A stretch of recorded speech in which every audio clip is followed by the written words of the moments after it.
кубок үчүн болгон финалдык беттеш. Мына Ашкырык Жаңырда оюнду баштадык. Ысык көлдүн оюнчулары топ менен болду. Жана Атай Зайырбеков 14. Жалалаттын курамында дал ушундай демек оюнчулар чыкты. Ысык көл гол жаратты. Ошентип оң канаттан кирип барып, аягына чейин дарбазачынын позициясын байкап турду дагы. Андан соң Атай Райымбеков ошентип эсепти ачты.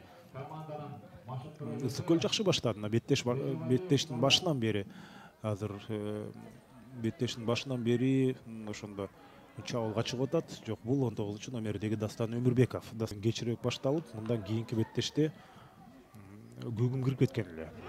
Азыр пенальти чындыгында чалып кетти Ысык көлдүн оюнчусу. Сол канаттан демек ишенимдүү.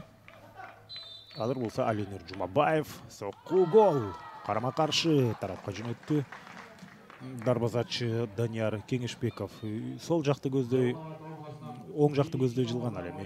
Топ тескерисинче анын сол жагын көздөй кетти. Мына карасаңыздар, болуп көрбөгөндөй. Так, эгерде топтун багытын топту чыгарып алайын деп, бирок аз жерден өзүнүн өнөктөшү сактап калган. Ал мезгилде Ысык көл чабуулда өтө керемет пас, баш менен сокку. Ишендүүрөөк сүзүш керек болчу. Өзүнүн боюн таштап болсо дагы кулап баратып сүзүп кетсе деле жок, оюнду улантырса болот. Ой, кандай керемет жөгүлүү, карасаңыздар. Алинур Жумабаев болуп көрбөгөндөй ылдамдык менен атаандашынын артында келе жатып анас. Тосмо секирген учурда буттардын астынан өткөрөм деген ой болгон экен, бирок Тосмо бийик секирген жок. Анын жыйынтыгында топту Эламан Жаныбеков подкат менен азыр сыртына чыгарып салган болчу. Азыр болсо аягына чейин күрөшүп атат, бурчтан чыгаруу мүмкүнчүлүгү. Сол канаттан Алинурдун канчалык ылдамдыгы мыкты экенин буга чейин көргөнбүз. Азыр гол. Эсеп 2-1, 1-2 тагыраагы. Жалалат азыр Алинурдун чабуулу менен, андан кийин өнөктөшүнүн гол менен абалды өзгөрттү.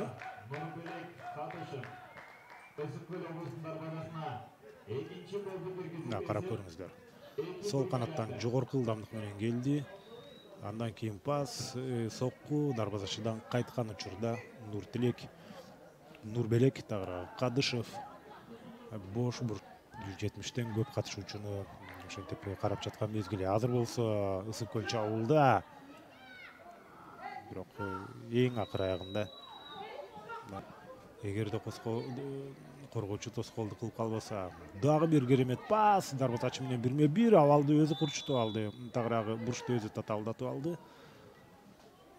Бирок ага чейин демек офсайд абалы бири-бирине каршы чыгып аткан жок. Борбордук бөлүккө жок, жакынкы бурчка топ келген экен. Эң акыркы 30-минутта өтүп атат. Негизги убакыттын дарбазага сокку узатам десе, көкөлөп барды дагы, бирок мындан да бийигирээк келиш керек болчу. Ошондо дарбазачы үчүн бойлору узунураактай таасир калтырып атат. Бирок экинчи кабаттан деле алар ийгиликтүү болду. Алыстан сокку дарбазаны көздөй. Келтат Арлен эки атаандаш тарта калтырып өнөктөшүнө сонун пас берди. Жана муну карасаңыздар, автогол болуп кала жаздады. Дарбазачы араң дегенде бул дарбазанын ушул тирөөчүнө жакын жерден топту чыгарып кеткен. Кадимкидей башаламандык бул жерде орун алып атат. Арлен Адил Жекшеновдун активдүүлүгүн карасаңыздар. Оюн уланат. Дагы бир рет Айпаянттын ичине топ жетти. Азыр болсо Нуртилек Кадышев, жок, ал алмашууга кеткен болчу. Бул 17-номердеги оюнчу Нурел Мырзаканов азыр. Офсайд жок. Жогорку ылдамдык менен 1-1 чыгып барганга аракеттер көрүлөт. Азыр колу менен түртүүйдү албетте. Арттан колу менен түртүүгендиктен Байел Кубатов жаңырды. Анын алыскы бурчка тепкен тобу тама эмес. Негизинен албетте бул сологой оюнчу. Офсайд жок. Дарбазачы менен 1-1 сокку жакынкы бурчка. Эмне үчүн албетте негизинен ал алыскы бурчка сокку узатам деген, бутун топтон алысыраак коюп алыптыр. Алды пас, дарбазачы менен 1-1. Топту токтотконча ал бир аз курчуп кетти. Мына эми соккузатса болот. Караңыз. Жаллабат чабылды болчу. Бирок борбордук бөлүктөн Мысык Көлүнүн оюнчулары ишенди, аны алып койду. Дарбазаны көздөй сокку. Сейф жасап кетти, карасаңыздар. Бир караганда демек экинчи эскертүүсү. Колу менен түртпөй койсо деле болмок. Анткени анын жан өнөктөшү Элдос Мамбеталиев ага тоскоолдук кылганга жетишмек. Кошумча 2 мүнөт берилген. Гол! Ошентип 1-3 эсеби бул жерде катталып кетти.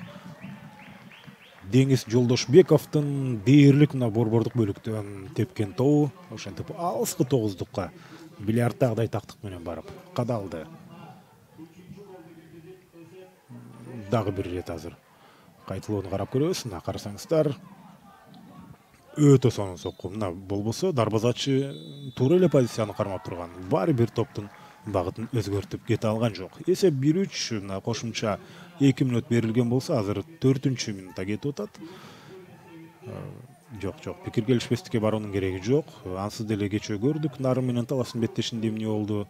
Андан кийин менин оюмча баардык командаларга